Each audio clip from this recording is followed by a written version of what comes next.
So is that whatever you say, whatever you read is the same every time. But what changes is you change, your understanding changes, and the Holy Spirit also throws light from various angles. So your understanding and your perception begins to change. And that is why we call it reading my Bible over again and again. And so in reading my Bible again, the Bible would say that that is your new self. That is the one that you are. God took being, in fact, it's what ran the whole, it's what ran the whole person, and the soul breed, a hybrid. And so breed, a hybrid. And so why do we need to know our soul? Because the dust element of our brain, if you call the human brain, which is biological, because if you open any human being's brain, crack the skull and open it, you will see what? You would see a brain which with time, if the person dies and they bury the person or they leave it just like that, when the person is dead, it will become dust, what we call the mind. The mind. So the mind is what runs the brain. I hope I'm not confusing you. And so we need to know our soul. We need part of our mind that runs our brain. Because there are sometimes the brain can give us deceptive messages. The brain can give us deceptive messages. They can, in fact, actually give us messages which is uncomfortable. That it could tell us that, oh, you will die. You will die. This is going to happen to you. It's going to tell you you are not good enough. But when you understand, it's made up of the dust. And so the dust is what gives us our biological functions. Biological functions. But the soul is what gives us the soulish dimensions, or what we call our psyche, our true self. So when you understand, maybe a thought comes to you, I'm not good enough. I'm not good enough. Then they are able, my brain, or the physical dimension of me, or the biological dimension of me. Don't forget that I said that we have a dimension which comes from the dust, and then we have what comes from the Spirit of God, and man became a living soul. And so every time the dust dimension, which is more biological, is also communicating. It's also communicating to you. So sometimes it will communicate things like, I'm not good enough. I shouldn't have done this. I'm crazy. I'm a sick person.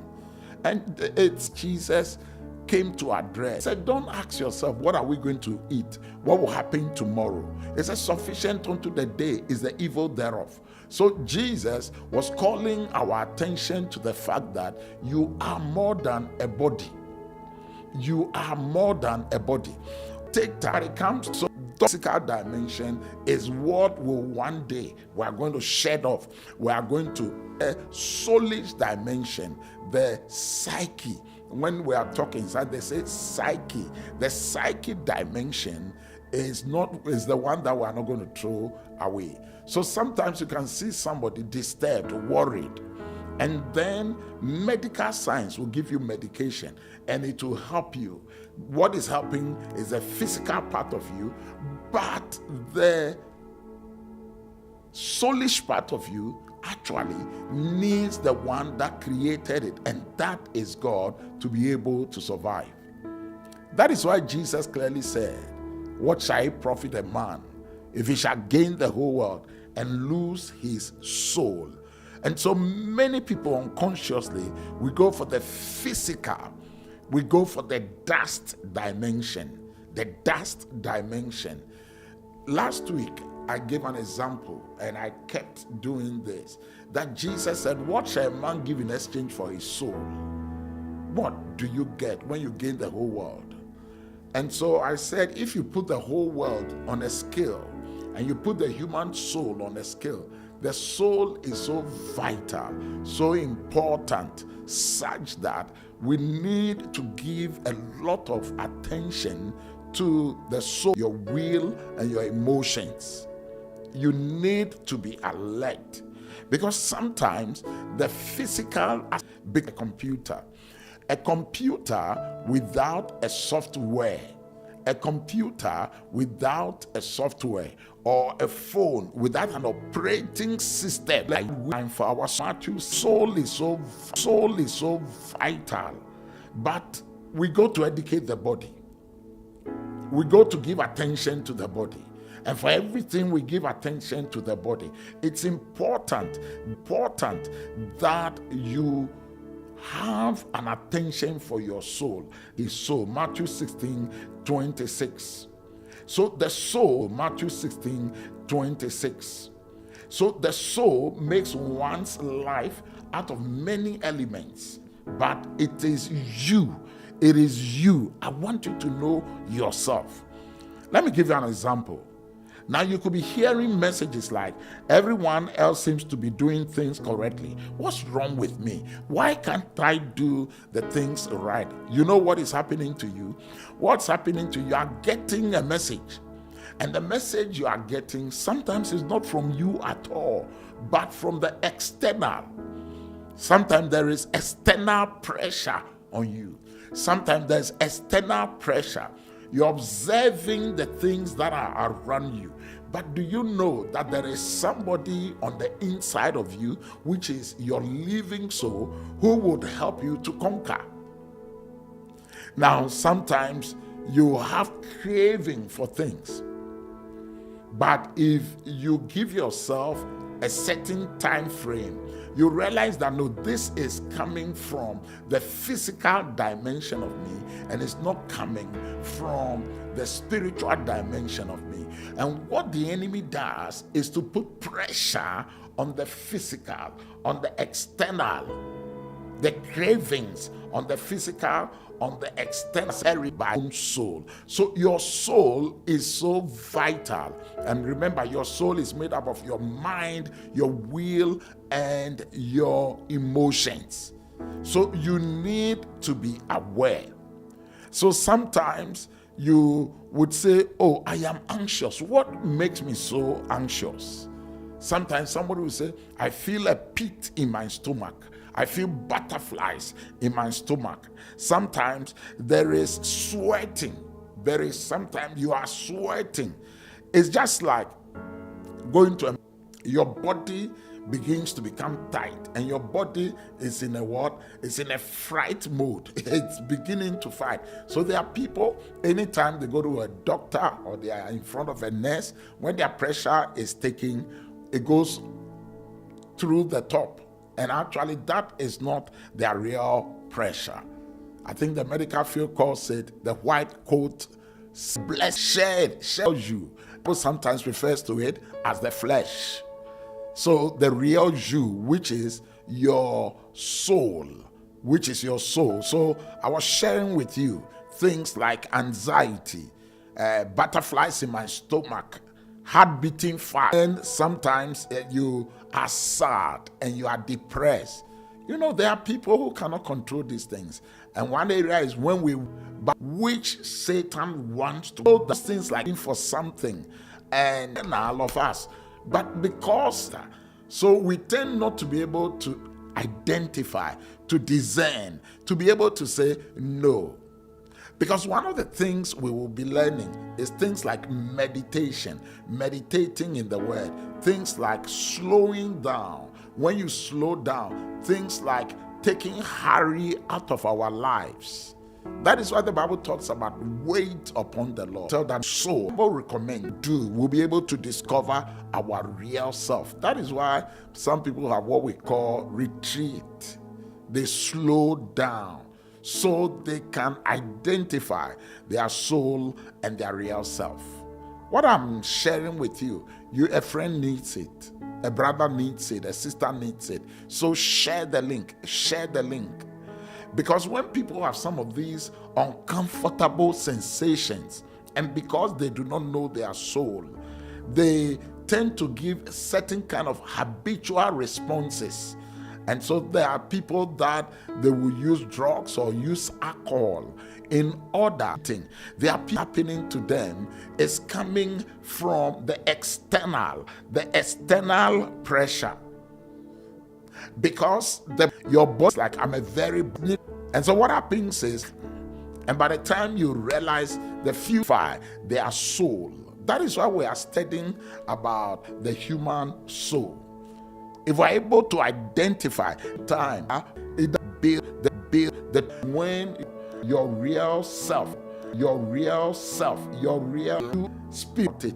is actually talking to the soul, because your soul, because you are, and the soul dimension is made up. And the soul dimension is made up of your will mind. And the soul dimension is made up of your will mind. I wish you could tell somebody and tell yourself. I'm bigger, and I'm bigger, and I'm better than my brain, but I am not the body. Me to lie down in green pastures. He leadeth me beside down in green pastures. He leadeth me beside still waters. He restores still waters. He restores my soul. He restores my soul. So your soul needs to be restored. Soul needs to be restored. Your soul needs to be what? Restored. But not our soul part. Not our soul part. So I want to encourage you. I want to encourage you that your soul is the real you. God said, let us make man in our image, and he breathed into the dust, and they rested for willing. There is an aspect of you that wants to pray. There is an aspect of you that says, for all the things that I have gotten, what is it up to if you don't take care of your soul?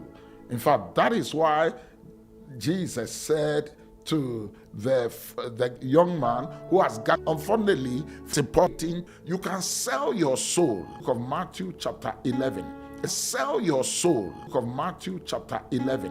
It said, come unto me, all ye that labor and are heavy laden, and I will give you rest. Take my yoke upon you and learn of me, for I'm meek and lowly in heart, and ye shall find rest unto your soul. You will find rest unto your soul. But for my yoke is easy and my burden is light.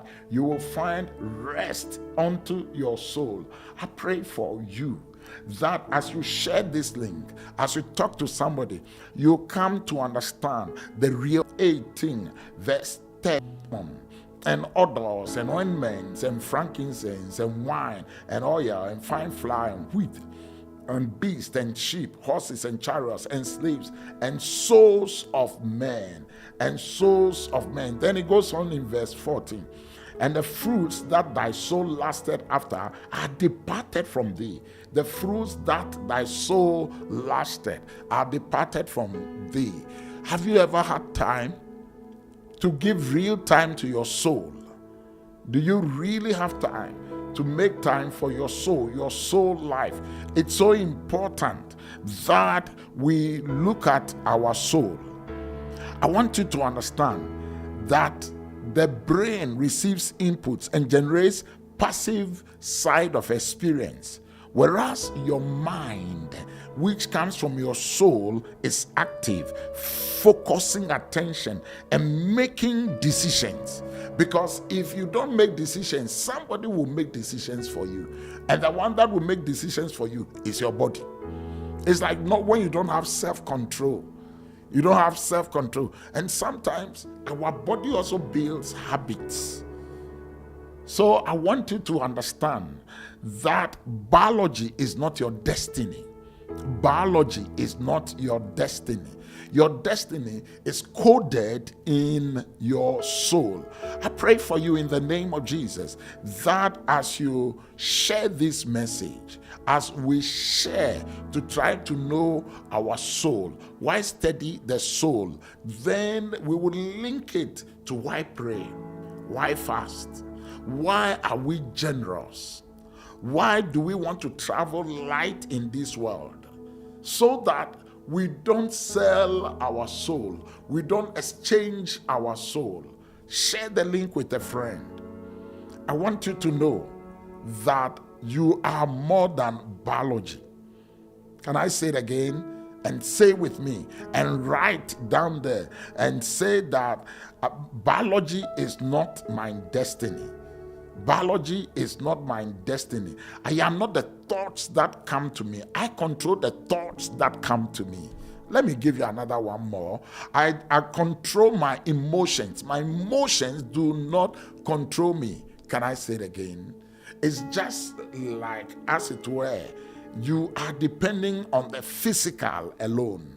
You are depending on the physical, and that is one of the things Jesus tried to let us understand. You gain your soul. If you give your soul to Him, you win your soul, then all these other things will follow you. All these other things will follow you. In fact, your destiny, your future, your wealth, your peace, your blessing is so encoded in this soul. And that is why Satan always wants the human soul. That is why he wants the human soul. And the human soul could be sick. What kind of sickness attacks the human soul? The things that, and the book deals with sin from not from an organic dimension, rather than a legal dimension, an organic dimension. You know, there are things you do and you ask yourself, so who am I? Why am I going through all these problems? Why am I going through all this difficulty? I want you to know that biology is not your destiny. Biology, for every thought, feelings follow it. So for everything you are thinking, for every feeling you have, there's a thought. Because God created us such that thoughts are followed by feeling. So if you are feeling down, then there is a thought. And that thought could be coming from your biological side, from your physical side, down your soul life. And so today I want to encourage you that as we are taking time to understand, why do we have to know our soul? There are people who don't know their soul. They know there is an inner dissatisfaction that makes you feel empty and makes you feel that there is more to life than all the physical things I have. Is your soul. So why do we study the soul? So that you will know your true self. There are people who drink, there are people who go after sex, they go after physical things, but unfortunately, they don't know the real self, which is the soul, which Satan wants to have. But Jesus said, give me your soul. What shall it profit a man if he gains the whole world and loses his soul? Don't lose your soul, for he that winneth souls is wise. If there's anybody there, you don't know Jesus, that you will give your soul to him. Let me be the one that will control your soul, and then when I control your soul, then you will become the original intention by which you rule and reign in life. I'm giving you an altar call. An altar call in your room, in your car, wherever you are and you are listening to me, that you would invite Jesus as the real doctor for your soul. Don't forget to Jesus. May the Lord bless you. May the Lord bless you. And I pray that our understanding, our eyes will be open, that what we feel in our soul can be satisfied. Jesus said, follow me. And when in Jesus'